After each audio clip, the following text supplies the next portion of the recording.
Diyan ko na rin igigisa itong sibuyas bawang. Pinagpirituhan ko yun ng talong kanina. Yan.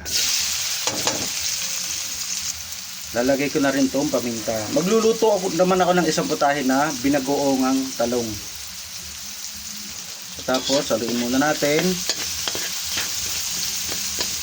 Pagkatapos kong igisa sibuyas bawang at saka paminta, susunod ko na itong kamatis. Yan. Haluin muna ulit natin.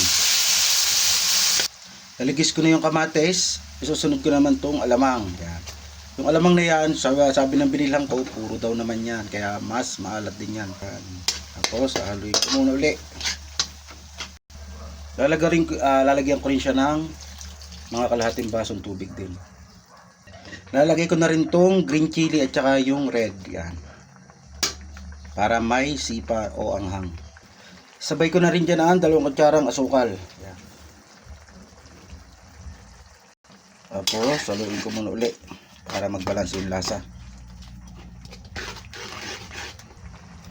Lalagyan ko rin siya ng konting bechin lang. Yan. Haluin muna natin ang pagayaan. Katapos, papatakan ko rin siya ng konting kalamansi. Yan. Okay na yan. Katapos, haluin uli natin para magbalanse yung lasa. Ito na yung sauce ng aking binagoongang talong. Napakalasa niyan.